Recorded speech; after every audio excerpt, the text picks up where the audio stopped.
بسم اللہ الرحمن الرحیم۔ السلام علیکم۔ محمد بن حسین بغدادی رحمۃ اللہ علیہ فرماتے ہیں کہ میں ایک سال حج کو گیا۔ اتفاق سے مکہ کے بازار سے گزر رہا تھا۔ ایک بوڑھا آدمی ایک لڑکی کا ہاتھ پکڑے ہوئے تھا۔ لڑکی کا رنگ متغیر ہو رہا تھا، بدن بہت لاغر، لیکن اس کے چہرے پر ایک نورانی چمک تھی۔ وہ بوڑھا پکار رہا تھا کہ کوئی لڑکی کا خریدار ہے، کوئی ہے جو اس کو پسند کرے، کوئی ہے جو 20 اشرفیوں سے اس کی قیمت زیادہ دے، اس شرط پر کہ میں اس کے ہر عیب سے بری ہوں۔ میں نے شیخ کے قریب جا کر پوچھا، اس بندی کی قیمت کا حال تو معلوم ہو گیا، اس میں عیب کیا ہے؟ وہ کہنے لگا، یہ لڑکی پاگل ہے اور ہر وقت غم زدہ رہتی ہے، رات بھر نماز پڑھتی ہے، دن بھر روزہ رکھتی ہے، نہ کھاتی ہے نہ پیتی ہے، ہر جگہ بالکل تنہائی پسند کرتی ہے۔ جب میں نے اس کی بات سنی، وہ لڑکی مجھے پسند آ گئی اور میں نے اس کو خرید لیا اور اپنی قیام گاہ پر گیا۔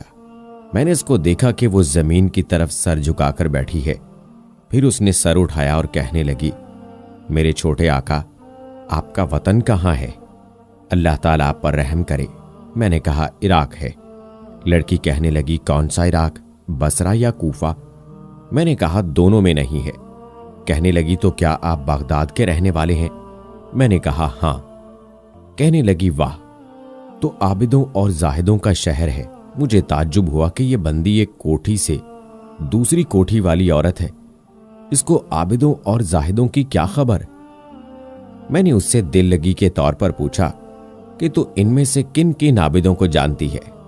کہنے لگی، مالک بن دینار رحمۃ اللہ علیہ کو، محمد بن حسین بغدادی رحمۃ اللہ علیہ کو۔ میں نے اس سے پوچھا کہ تجھے ان سب کا حال کس طرح معلوم ہوا؟ کہنے لگی، اے نوجوان، ان کو کیسے نہ جانوں، اللہ کی قسم، یہ لوگ دلوں کے طبیب ہیں۔ یہ وہ لوگ ہیں جو عاشق کو معشوق کا راستہ بتاتے ہیں۔ پھر اس نے 4 شعر پڑھے جس کا ترجمہ یہ ہے، یہ قوم وہ لوگ ہیں جن کی فکر اللہ کے ساتھ وابستہ ہو گئی، بس ان کے لیے کوئی فکر ہی کسی اور کا نہیں رہا۔ ان لوگوں کا مقصد صرف ان کا مولا اور ان کا سردار ہے۔ کیا ہی ایک بہترین مقصد ہے جو صرف ایک بے نیاز ذات کے واسطے ہے۔ نہ تو دنیا ان سے الجھتی ہے، اور نہ کھانوں کی عمدگی، نہ دنیا کی لذت، نہ ان کی اولاد، نہ ان سے اچھا لباس سے جھگڑتا ہے، نہ تعداد کی کثرت۔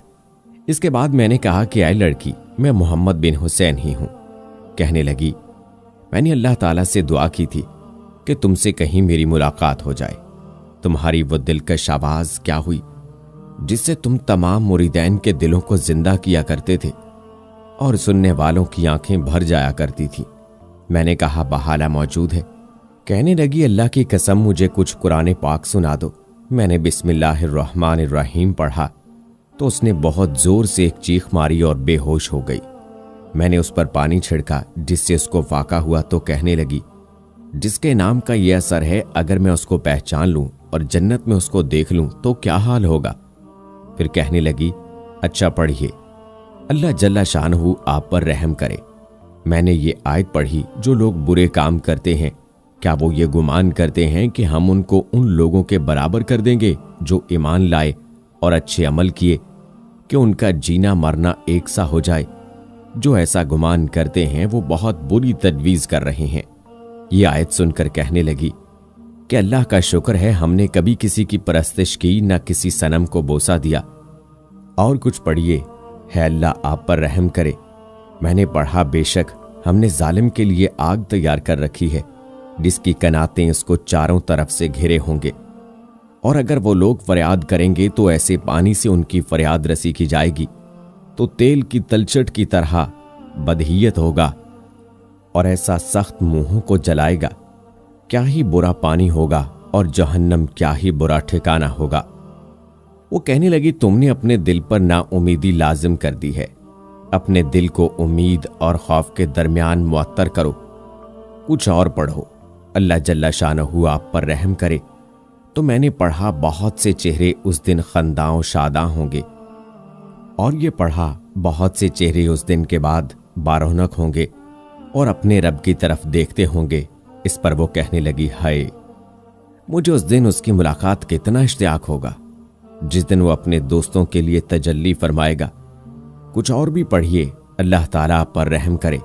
میں نے یہ آیت پڑھی، ان اعلیٰ درجے والوں کے پاس ایسے لڑکے جو ہمیشہ لڑکے ہی رہیں گے، یہ چیز لے کر ہمیشہ آتے جاتے رہیں گے، آب خورے اور آفتابے اور ایسے گلاس جو بہتی ہوئی شراب سے بھر گئے ہوں گے کہ نہ اس شراب سے ان کو سر درد ہوگا، یعنی چکر آئے گا، نہ عقل میں فطور آئے گا، اور ایسے میوے لے کر آئیں گے جن کو یہ لوگ پسند کریں گے، اور پرندوں کا گوشت جو ان کو مرغوب ہوا، اور ان کے لیے خوبصورت بڑے بڑی آنکھوں والی حوریں ہوں گی، جیسا کہ حفاظت سے پوشیدہ رکھا ہوا موتی۔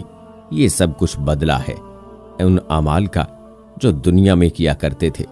یہ لوگ جنت میں نہ کوئی بیہودہ بات سنیں گے، بس سلام ہی سلام کی آواز ہر طرف سے آئے گی، اور وہ حضرات جو داہنے والے ہیں، یعنی ان کے اعمال نامہ دائیں ہاتھ میں ملے ہیں، وہ داہنے بھی کیسے اچھے آدمی ہیں، وہ ان باغوں میں رہیں گے جہاں بغیر کانٹوں کی بیریاں ہوں گی، تہ بتہ کیلے لگے ہوں گے، اور بہت لمبا سایہ ہوگا، اور بہتا ہوا پانی ہوگا، اور کثرت سے میوے ہوں گے جو نہ ختم ہوں گے، اور نہ انہیں کسی قسم کی روک ٹوک ہوگی، جتنا جس کا دل چاہے کھائے، اور اونچے اونچے فرش ہوں گے، اور ان کے لیے بھی عورتیں ہوں گی جن کو ہم نے خاص طور سے بنایا کہ وہ ہمیشہ ہمیشہ کنواریاں ہی رہیں گی، یعنی صحبت کے بعد کنواری بن جائیں گی، اور ناز و انداز کے لحاظ سے محبوبہ ہوگی، اور جنت والوں کی ہم عمر ہوں گی، اور یہ سب چیزیں داہنے والوں کے لیے ہیں۔ پھر وہ لڑکی مجھ سے کہنے لگی، میرا خیال ہے کہ تم نے بھی حوروں سے منگنی کی ہے، کچھ ان کے مہروں کے واسطے بھی خرچ کیا ہے، مجھے بتا دے ان کا مہر کیا ہوگا، میں تو فقیر آدمی ہوں۔ کہنے لگی، رات کو تہجد پڑھنا اور دن کو روزہ رکھنا، اور فقراء و مساکین سے محبت رکھنا۔ اس کے بعد اس بندی نے 6 اشعار پڑھے۔ اے وہ شخص جو حوروں سے ان کے پردے میں منگنی کرتا ہے اور ان کے عالی مرتبے کے باوجود ان کا طالب ہے، کوشش کے ساتھ کھڑا ہو جا، سستی ہرگز نہ کر، نفس مجاہدہ کو اس کو صبر کا عادی بنا، رات کو تہجد پڑھ کر دن کو روزہ رکھا کر، یہ ان کا مہر ہے۔ اگر تیری دونوں آنکھیں ان کو اس حال میں دیکھ لیں جبکہ وہ تیری طرف متوجہ ہو رہی ہوں، یہ اشعار پڑھ کر اس پر بے ہوشی طاری ہو گئی۔ میں نے پھر اس کے چہرے پر پانی وغیرہ چھڑکا تو اس کو افاقہ ہوا، اور اس نے کچھ شعر پڑھے۔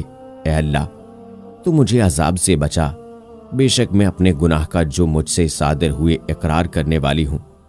تو نے کتنی کثرت سے میری خطاؤں کی لغزش معاف فرمائی ہے، تو بڑا فضل والا ہے، بڑا احسان والا ہے۔